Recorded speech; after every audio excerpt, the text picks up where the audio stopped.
오늘 함께 읽을 말씀은 사도행전 8장 4절입니다. 함께 같이 읽겠습니다. 그 흩어진 사람들이 두루 다니며 복음의 말씀을 전할세. 아멘.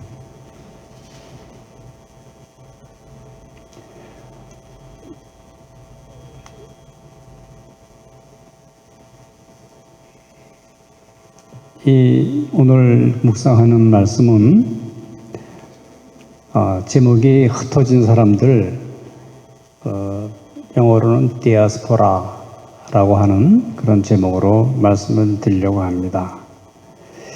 이 흩어진 사람들이 두루 다니며 복음을 전하는 이 전후 과정을 조금 이해하면은 좀 더 그 말씀을 쉽게 이해할 수가 있습니다. 이 전후 과정이 어떤 얘기가 있었는가 하면 조금 더 멀리 전후로 나가면은 예수님께서 십자가 달려 죽으셨다가 사흘 후에 부활하셨죠. 부활하시고 그 다음에 제자들과 함께 계시다가 이제 하늘로 승천하시는 일이 생겼습니다. 승천하실 때 주님께서 약속했어요. 오직 성령이 너희에게 임하면 너희가 권능을 받고 예루살렘과 사마리아와 유다와 사마리아와 온 땅끝까지 이르러 내 복음을 전하는 증인이 된다고 말씀을 하셨습니다.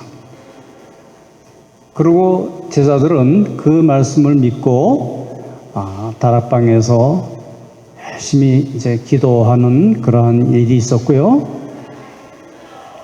40일 후에, 50일 후에 오순절에 성령께서 임하셨어요. 성령께서 임하셨을 때 그 드라마틱한 상황은 모든 거기에 같이 기도했던 70명 정도 되는 그 인원들에게 강하게 임재하셔가지고 그로 인해서 성령의 다이너마이트 같은 역사가 일어났어요. 그래서 온 예루살렘이 그야말로 성령의 불길에 확 뒤집히는 일이 있었고요. 사도 베드로가 한번 설교할 때 3,000명씩 회개하는 역사가 일어났고, 그리고 예루살렘의 교회가 막 흥왕해지기 시작했어요. 감당할 수 없을 정도로 흥왕해졌고요. 그래서 예루살렘 교회는 두 종류의, 크게 나눠서 두 종류의 교인이 있었는데요. 그 한 종류의 교인은 유대인으로서 예수님을 믿게 됐던 사람들이 있었고요. 또 한 가지의 큰 그 그룹은 디아스포라 유대인이 있었어요. 그러니까 유대에 살고 있던 유대인이 아니라 많은 지역에 흩어져서 유대교를 믿었던 사람들이 오순절에 와서 오순절 절기를 지키기라고 예루살렘에 왔다가 성령을 받았어요. 이 사람들이 그야말로 완전히 변해서 이들이 예루살렘 교회의 주축 멤버가 됐던 거예요. 그러니까 예루살렘 교회는 원래 유대의 그 교회, 예루살렘 출신 유대교회, 유대 출신 유대교회인들이 있었고, 또 하나는 이방에서 살던 소위 디아스포라라고 하는 그러한 유대교인들이 함께 모여서 교회를 이루게 된 거예요. 근데 이제 이 교회가 갑작스럽게 커지면, 예를 들어서 우리 소명 장로교회가 갑자기 50명, 100명, 500명, 1000명이 되면 어떻겠어요? 여러분들 그걸 감당할 수 있을 것 같아요? 감당이 어렵죠. 굉장히 혼란해지게 되는 거예요. 너무 많은 다양한 종류의 교인들이 오직 성령의 충만함을 입어서 모였는데, 모여서 많이 흥왕해졌다 그랬어요. 교회가 막 커지기 시작하는 거예요. 그러니까 그 안에 어떤 문제가 생겼는가 하면 이제 구제하는 일들이 생겼어요.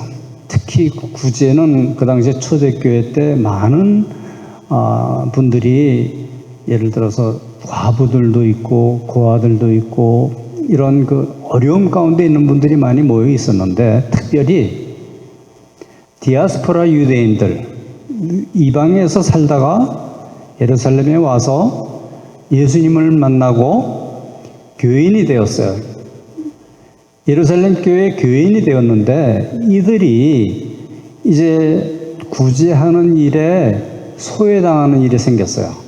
그러니까 예를 들어서 이방인 교회면 뭐 안디옥에서도 왔을 것이고, 우리가 잘 알고 있는 사도 바울은 어디에서 왔어요? 사도 바울에 오신 곳이 길리기아 다소라고 하는 데서 왔죠. 그 많은 사람들이 외국에서 디아스포라 유대인으로 있다가 예루살렘에 와서 한 교회에서 예배를 드리게 됐는데, 이들의 문화적 배경이 굉장히 다른 거예요. 오직 예수님 믿는 것 하나는 공통되었지만 다 틀린 아이디어, 틀린 가치관을 가지고 있다 보니까 이들이 소외당하고 불평하기 시작했어요.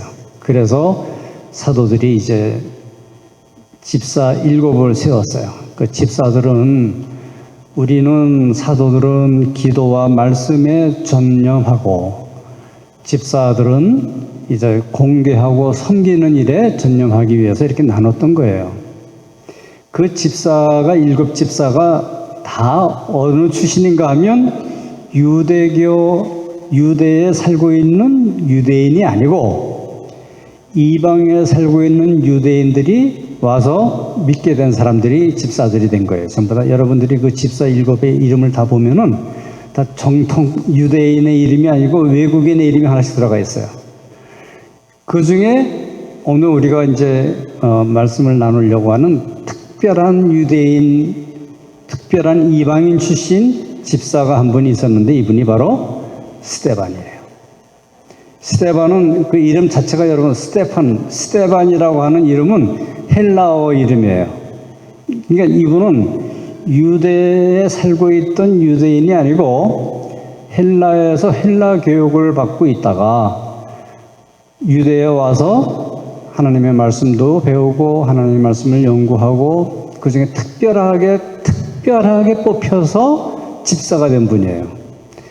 여러분, 헬라의 교육을 받고 유대에 와서 특별하게 교육을 받고 특별하게 선택을 받고 했던 대표적인 사람이 누구예요? 바로 사도 바울이에요. 사도 바울도 유대인 출신, 그 유대에 살고 있는 유대인이 아니고 길리기아 다소라고 하는 아주 큰 섬이에요. 그 다소라고 하는 섬에 아주 부유한 유대인 가정이었을 거라고요. 왜냐하면 그 사도 바울을 유대에 보내서, 예루살렘에 보내서 교육을 시켰던 정도의 그런 가문을 가지고 있었을 거라고요. 이러한 사람이 사도 바울이에요. 그래서 이제 그 스데반은 어떠한 사람이었는가? 사도행전 6장 8절에 보면 스데반이 은혜와 권능이 충만해서 큰 기사와 표적을 민간에게 전하고 행하고, 그 다음에 그 자유민들, 이 자유민들이라는 말을 여러분 조금 생소하게 들리지만 이게 바로 이 자유민들이 바로 이방인 출신, 그 디아스포라 유대인들이에요. 그 자유민들 어디에서 왔는가 하면 구레네인, 여러분 구레네 시몬 기억하시죠? 그 구레네에서 온 유대인이에요. 알렉산드리아인 길리기아와 아시아에서 온 사람들 회당에서 어떤 자들이 일어나 스데반과 논쟁했다 그랬어요. 그러니까 이 논쟁은 왜 일어났는가 하면 스데반이 대단히 탁월한 그러한 리더십을 이제 발휘하고 전도도 많이 하고 능력을 발휘했단 말이죠. 그러니까 이 같은 디아스포라 유대인들이 스데반을 공격하기 시작한 거예요. 근데 이제 논쟁을 하기 시작했는데 스데반이 여기서 뭐라 그러냐면 논리와 지식이 뭐 뛰어나다고, 그래서 지혜와 성령으로 말하는 거를 다른 사람들이 이길 수가 없었다, 이렇게 얘기하고 있는 거예요. 그래서 이들이 스데반을 그 성경 말씀이 어떻게 이제 묘사하고 있는가 하면 은혜와 권능이 충만했다. 그 다음에 큰 기사와 표적을 민간에게 행하는 그러한 분이었다. 그 다음에 지혜와 성령이 충만해서 모든 사람을 토론해서 이기는 그러한 그 토론에 아주 능한 그런 분이었다. 이렇게 표현하고 있어요. 디아스포라 유대인들이 스데반을 당해낼 수가 없으니까 이 스데반을 공회에다가 고발을 했어요. 유대인의 공회는 산헤드린 공회라고 유대인의 최고 의결기관이에요. 최고로 높은 그 산헤드린 공회의 공회원들이 바로 예수님을 십자가에 달아 죽이게 했던 그 사람들이에요. 그렇게 큰 권력을 갖고 있는 사람들한테 고발을 한 거예요. 그래서 이제 고발했던 내용이 뭔가 하면 사도행전 6장 13절 14절에 보면 증인을 세우는데 거짓 증인을 세웠다 그랬어요. 거짓말로 실제가 아닌 사건을 조작을 해서 스데반에게 죄명을 뒤집어 씌웠는데 어떤 거냐면 바로 신성모독죄, 하나님을 모독했다라고 하는 그러한 내용을 가지고 고발을 한 거예요. 유대 종교 재판소, 그러니까 산헤드린 공회에서 신성모독이라고 하는 것은 사형에 해당하는 죄예요. 하나님의 이름을 망령되이 일컫는 거는 뭐 그냥 계명 중에 제일 큰 계명을 범한 셈이에요. 그래서 스데반을 이제 돌로 치라고 결정이 내려진 거죠. 그 스데반을 돌로 칠 때에 그 돌로 치는 거는 이제 여기 예루살렘에 이제 유대에 가보신 분들이 계실 거예요. 유대에 가면은 특징적으로 딱 눈에 띄는 게 뭐냐면 돌이 많아요. 유대는 어디 가나 돌이 많아요. 특히 예루살렘 주변에 그 감람산 밑에 큰 이제 공동묘지가 있어요. 감람산 밑에. 바로 감람산이 무슨 산이에요? 예수님이 다시 오시겠다고 약속했던 그 산이에요. 근데 그 산 아래에 수많은 유대인들의 묘지가 거기 있는데 그 묘지는 땅에 파묻은 묘지가 아니고 관을 땅 위에다가 놔뒀어요. 그 돌로 만든 관에다가 이제 시체를 넣었던 그 묘지들이 뭐 수없이 많이 있는데 그 묘지에 돌멩이들이 많이 얹혀 있어요. 그 돌이 뭐냐면 유대인들은요, 우리는 묘지에 성묘하러 갈 때 꽃을 이렇게 갖다가 이렇게 꽂아놓고 하죠. 근데 유대인들은 꽃을 꽂아놓지 않고 그 관 위에다가 돌멩이를 하나 갖다가 올려놔요. 반석을. 반석이라기보다는 조금 조약돌 같은 돌을 많이 올려놓습니다. 그래서 어디 가나 어떤 유대는 가면 어디나 돌이에요. 돌이 최고로 많은 나라가 뭐 유대인 것 같아요.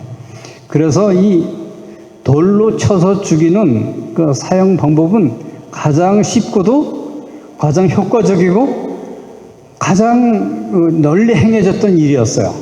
돌로 쳐서 죽이는데 이 죽이는데 이것이 율법적으로 합법적이다 하는 것을 증거해야 되는 그 주장하는 사람이 있어요. 그 증인이 하나 있어야 되는데 그 증인을 누가 섰는가 하면 바로 사울이라고 하는 청년이 그 증인이 됐던 거예요. 스데반을 죽일 때 이 사람은 죽어도 마땅하니 돌로 쳐 죽여라 하고 했던 사람이 바로 사울이었다고요.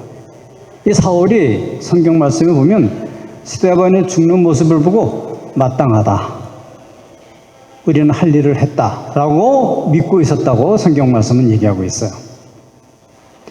하여튼 이 스데반은 돌에 맞아서 죽으면서도 그 죽기 전까지 그가 행했던 그 설교 말씀이 사도행전 7장에 나오는데 너무너무 놀라운 말씀들을 하고 있고요.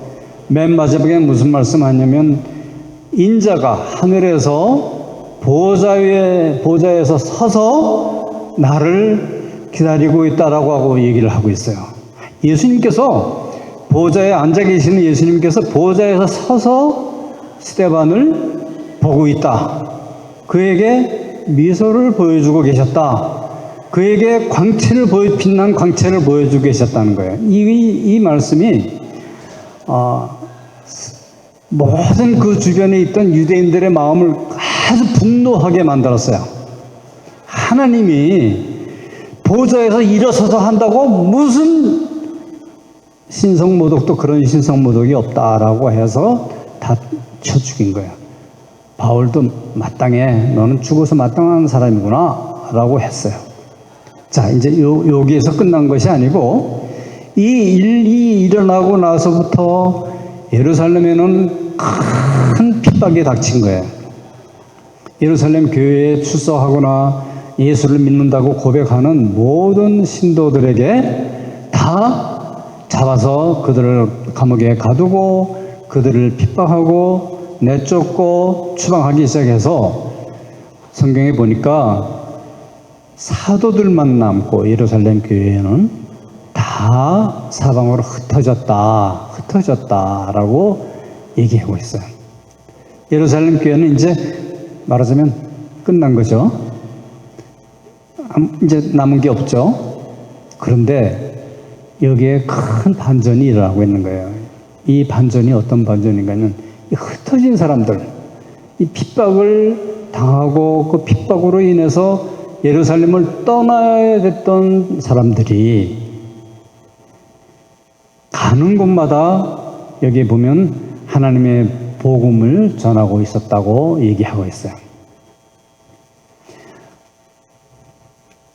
오늘 우리가 이 자리에 앉아 있는데 여기는 사실 우리 한국 사람들에게는 여기가 고향이 아니죠. 여기는 우리에게는 외국이고 이방인이에요. 우리는. 제가 여기 미국에서 산 지가 좀 됐는데 제가 한 번도 미국 시민권을 가지고 있지만 나는 미국 사람이야 라고 생각하며 살지를 법적으로는 맞아요. 그렇지만 내 그 정체성은 나는 대아메리카 중국의 시민이야 라기보다는 나는 뭐예요? 한국 사람이야 라고 하는 그러한 정체성이 있죠. 그렇게 돼 있죠. 우리가 이 흩어진 사람들은 이제 어떠한 정체성을 갖냐면 자기의 나온 본향, 그 본향을 사모해요. 그래서 제가 이제 뭐 좀 젊었을 때는 사실 한국 뉴스를 잘 안 봤어요. 미국 뉴스만 보고 미국에만 관심을 많이 가지고 살던 때가 있었어요. 근데 점점 나이가 들면서 보니까요, 한국에 관심이 많이 가기 시작하는 거예요. 이상하죠? 그 한국에서 무슨 일이 있으면 걱정되고 또 뭐 어려움이 오면 이거 기도해야지 이런 마음도 들고 한국에 관심이 많이 가게 되는 것 같아요. 그렇게 우리 고향을 떠난 사람들은 고향을 그리워하죠. 그래서 이 디아스포라 유대인들의 얘기를 잠깐 다시 한번 해보자면 디아스포라 유대인들은요, 이게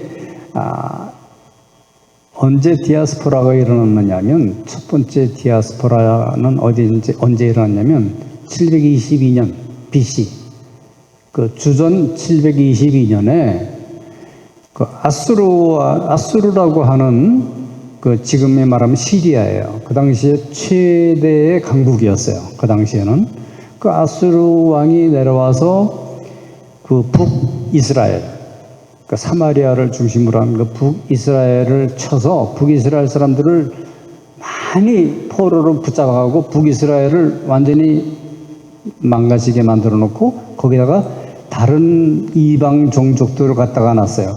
그게 사마리아 사람들이에요. 그러고 다음에 그 다음에 한 120년 정도 있다가 남유다가 또 바벨론, 신바벨론의 느부갓네살 왕이 침공을 해가지고 남유다 사람들을 포로로 해서 그때 당시는 이제 페르시아죠. 그 바벨론으로, 그 다음에 바벨론이 나중에 페르시아가 됐거든요. 그 나라로 다 붙잡아갔어요. 재미있는 사실은 제가 살고 있는 데가 그 롱아일랜드에 있는 맨해셋이라고, 그 맨해셋 옆에 그레인넥이라고 있어요. 그 그레인넥에 살고 있는 많은 주민들이 어디서 온 유대인이냐 하면 이란에서 온 유대인들이 많이 살고 있더라고요. 제가 그 식당에서 만나서 그 사람들하고 얘기를 해보니까 깜짝 놀랐어요. 이란이 언제, 무슨 나라예요? 페르시아예요. 그러니까 유다가 망하고 페르시아가 붙잡아갔던 그 유대인들이 이란에 살고 있던 사람들이 바로 유다에 살고 있던 유대인과 다른 이 사람들이 이 디아스포라 유대인들이었던 거예요. 그래서 이 사람들은요, 근데 지금 얘기를 해보니까, 이번에 다시 만나서 얘기해보니까 굉장히 유대인이라고 하는 정체성이 굉장히 강해요. 그렇게 거의 뭐 한 2000년 이상, 한 2700년 정도 살은 셈이거든요, 이란에서. 그런데 이 사람들이 그렇게 오랫동안 외국에서 살아도 자기는 유대인이에요. 이게 디아스포라의 특징이에요.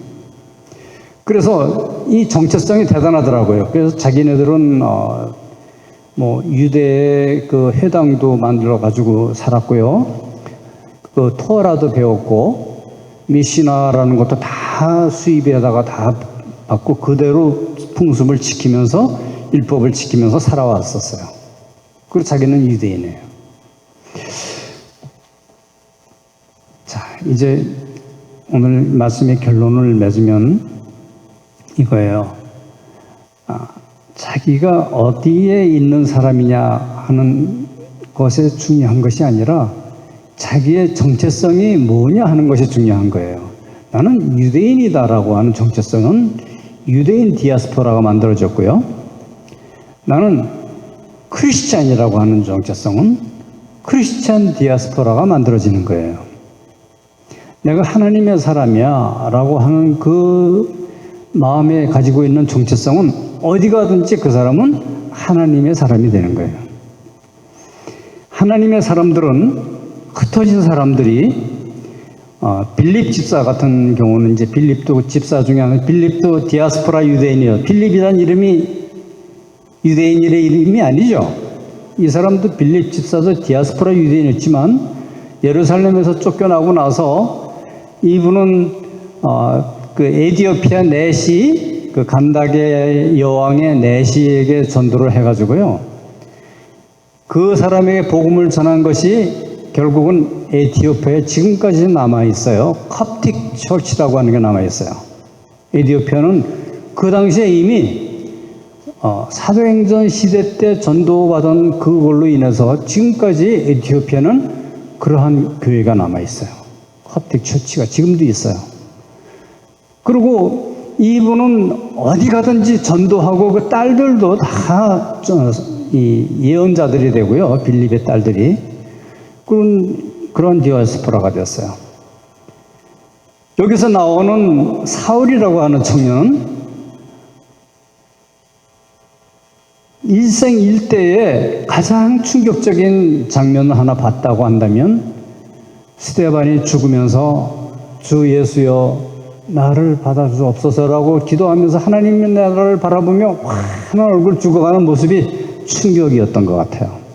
그가 다메섹으로 가서 유대인들을 잡아들이려고 가는 길에 예수님을 만나고 나서 그가 첫 마디가 뭐였는지 아세요? 주여 누구십니까? 예수님을 주라고 부르고 누구시냐고 물어봤어요. 이 주여 누구십니까? 주여 내 영혼을 받아주옵소서. 이 말이 굉장히 많이 비슷하죠. 누구의 영향이에요? 스데반의 영향이에요.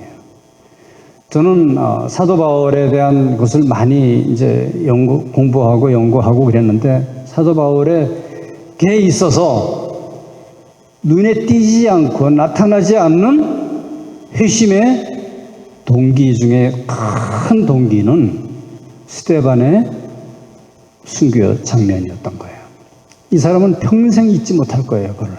그래서 예수님을 보자마자 주여 라고 얘기를 한 거예요.